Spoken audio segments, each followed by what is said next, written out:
dibina dengan sistem FTW ataupun dipanggil fast track wall system, dan banyak kelebihan-kelebihan yang boleh saya terangkan, iaitu penggunaan fast track wall system ni dapat mengurangkan kos dan masa, di mana penggunaan ataupun pembinaan kaedah pembinaan fast track wall system ni agak berbeza dengan sistem konvensional, di mana sistem konvensional tidak akan memerlukan banyak ataupun ramai pekerja-pekerja mahir.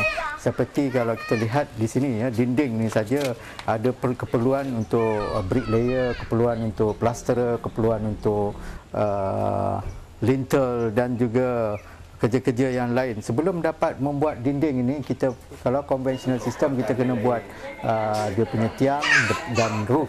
Jadi ini memerlukan banyak pekerja-pekerja mahir, dan kalau menggunakan fast track wall system ini tidak payah pekerja-pekerja mahir, separuh mahir pun sudah boleh untuk menyiapkan rumah ini, dan penggunaan pekerjanya adalah jauh lebih kurang daripada menggunakan sistem konvensional.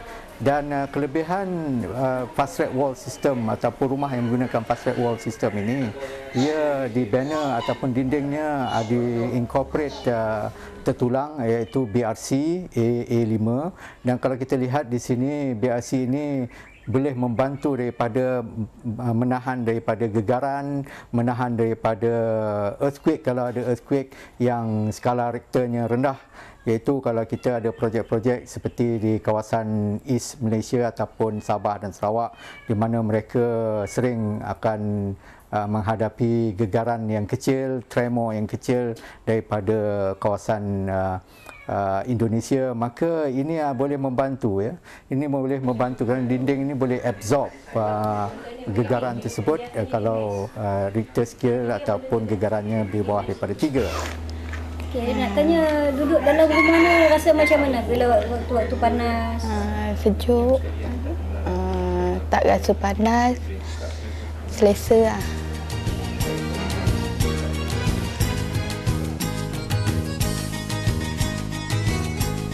Dan seterusnya, kalau kita lihat pembinaan ini juga boleh menguntungkan kontraktor kerana ia menjimatkan masa. Kalau contoh dari rumah sebuah yang kita buat, rumah PPRT sebanyak 5 rumah di Muar ini, kita rata-rata boleh menyiapkan rumah tersebut dalam masa 1 bulan.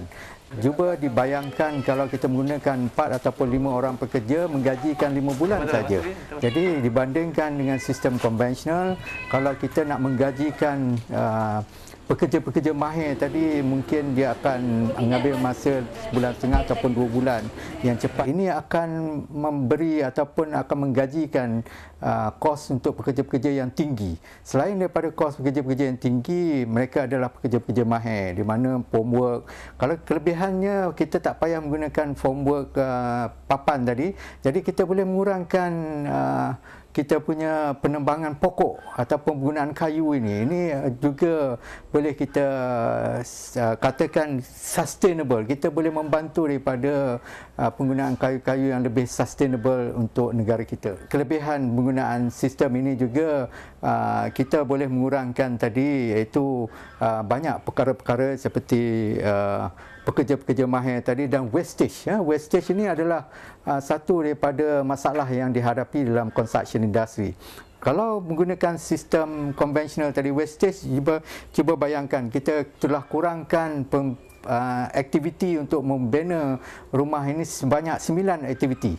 Apa dia aktiviti? Formwork untuk buat kolom, konkrit untuk kolom, dan juga besi untuk kolom. Lepas tu baru boleh buat roof untuk formwork untuk roof beam, dan konkrit untuk roof beam, besi untuk roof beam. Ini dah 3, dan kita membuat selain daripada itu brickwork, plastering, dan juga selain daripada itu kita perlu buat lintel di atas kalau untuk cara ataupun kaedah konvensional. Ini kita mengurangkan 9 jadi 2 saja. Itu kita pasang formwork dan semua benda-benda yang di dalam wall ini, dan terus kita boleh konkrit. Pada pandangan saya, kalau kita menggunakan teknologi yang ada sekarang ni, ia dapat menjimatkan masa dan di segi tenaga kerja, kita dapat menjimatkan tenaga kerja dan masa lah. Di samping kita dapat menjimatkan kos. Untuk membina sebuah rumah ni, saya rasa kalau menggunakan manual, hampir kalau macam ni lah yang tuan-tuan tengok sekali, saya rasa 2-3 bulan lah untuk kita lah. Tapi dengan teknologi yang ada sekarang ni, saya rasa kalau tak siap, sebulan lebih dah siap lah. 1 bulan setengah paling lewat pun kita dah siap untuk apa ni, menghasilkan rumah yang sebegini rupa lah. Okay. Kalau kita lihat contoh yang ada dekat sini, untuk kita katakan bangunan ini kuat dan juga tahan dari segi bentuk gegaran ke apa. Jadi di dalam bahagian dinding ini, dinding konkrit ni, dinding ni, dia terdapat kita letakkan dia BRC yang bersaiz A5 kan. Dia kat sini kita tengok bahagian dalam ni kan, bahagian dalam dinding ni dia ada mengandungi besi lah, dan dia akan terus bercantum dengan bahagian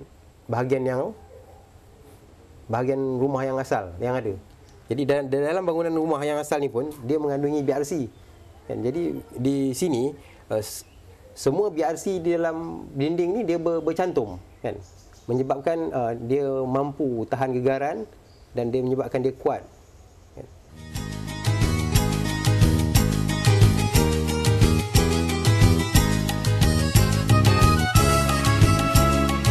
Rumah yang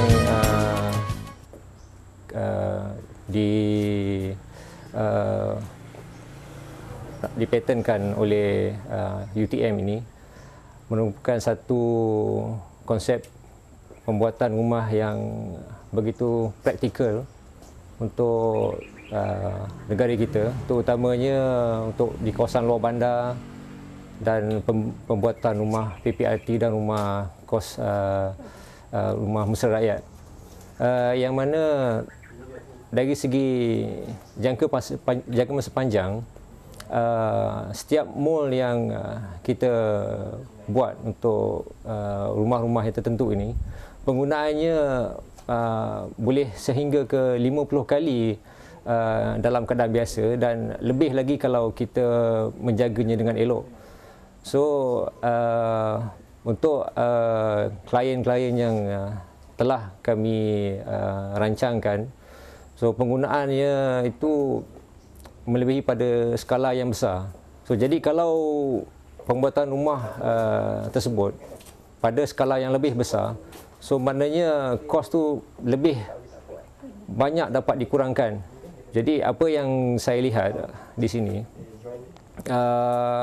kita dapat banyak mengurangkan tenaga buruh, yang mana kerajaan amat mengharapkan agar pihak kontraktor mengurangkan tenaga daripada luar negara. Apa yang perlu dipahamkan di sini, rumah yang mengikut konsep UTM ni sebenarnya boleh dipelbagaikan, sama ada untuk dibuat 3 bilik, 2 bilik atau 4 bilik, ataupun rumah tersebut lebih kurang bertingkat atau customize lah kepada pemilik atau pihak yang ingin memajukan kawasan mereka lah.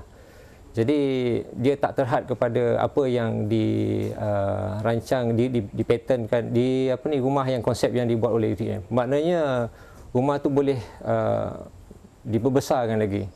So pada pendapat saya lah, pada jangka masa panjang, mungkin rumah konsep rumah banglo pun pihak UTM boleh buat menggunakan konsep ini.